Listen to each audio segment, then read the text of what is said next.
What's up YouTube, Nakimu here with an overview of the new Space Pirates thing Octanova event, featuring the new light monster, not Miruko, Vetia?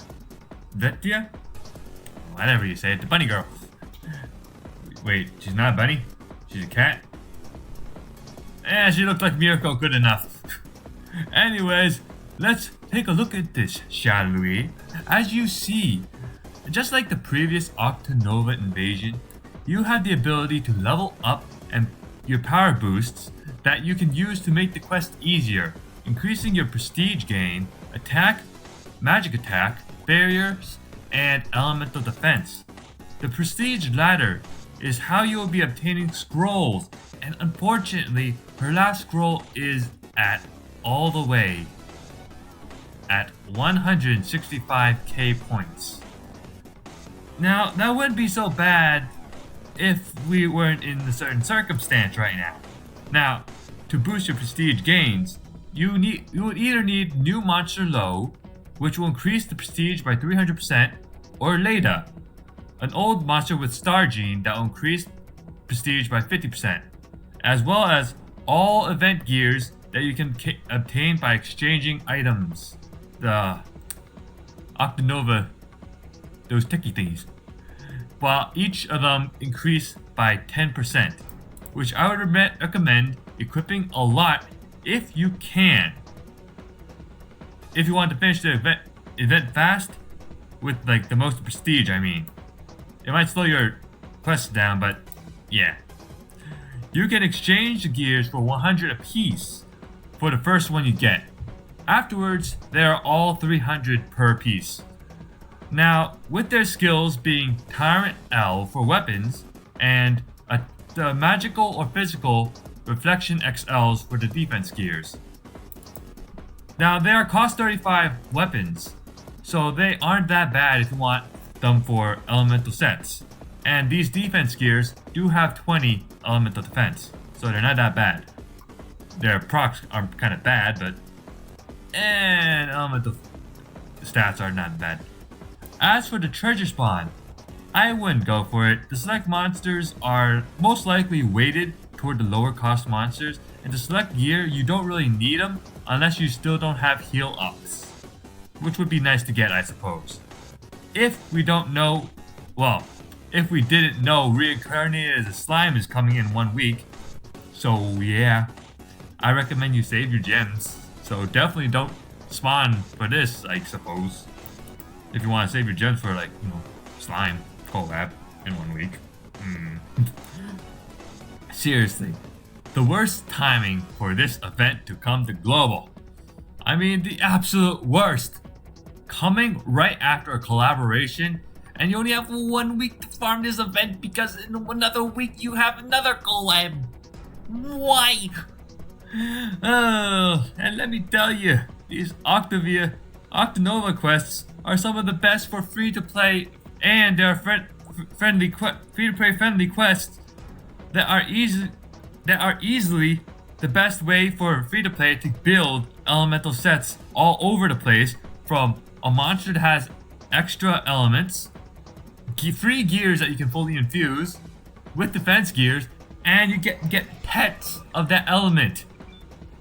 Seriously, one of the best free-to-play events that you can get, stuck in between two collabs you have no time to farm for. Oi! Offering you decent elemental gear at least. Anyways, 5th pot. You need to get the monster to 5th pot. 165 in 1 week. 165k in 1 week. Come on, man. Come on, Unisling. God damn it. Alright, well, let's take a look onto my build. As you can see, we do have a lot of elements, obviously, but not just that. Because this is an Octanova quest, those octopuses spam ailments like a prick. Now, as all Octanova quests are, I would recommend you farm the lowest difficulty until you're at max prestige, which you can get from leveling up, which is 60%. From the leveling system. And then you can farm Purgatory after you get to 60. all levels will give a random boost and a random number, so it's better just to farm the lowest AP quest. These octopuses are tanky little buggers that cast ailments like crazy. The ailments they will cast are as follows: Paralysis, Confusion, Prohibit Unison, and Blind.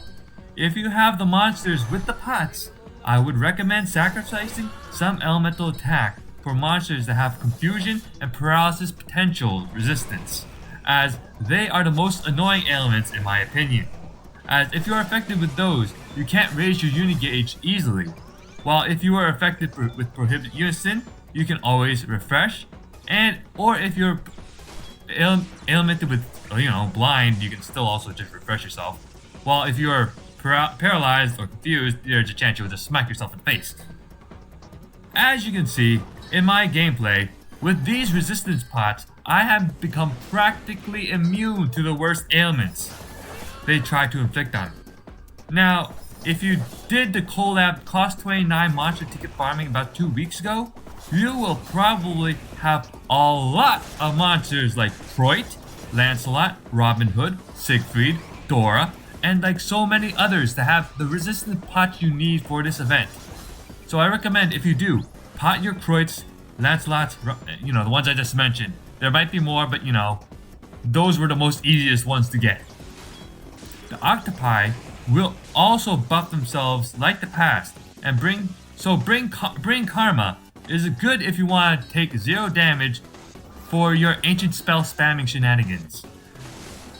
And the great thing is that these octopi are also affected by ailments easily. So either you can overpower them and kill them after your uni with sheer stats and elemental stats, or you can be a little prick and spam monsters like Zeus, Harunia, or anything that makes them taste their own medicine. Suck on that, you little buggers. Besides, the ailments, this is the light event, making it one of the easiest events for elements to build against. So it's pretty easy if you have Star and Dark. And some of the most strongest gear in this game is Star and Dark. So the most annoying thing for this quest will be ailments. So as long as you put some paralysis and confusion ailment resistance on yourself, you'll be fine.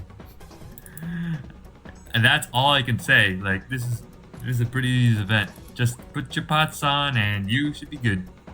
Well, for now guys, thank you for watching. This is a slight overview of the event and how to play against it if you're having some trouble. For now, thank you for watching and see ya. Persona!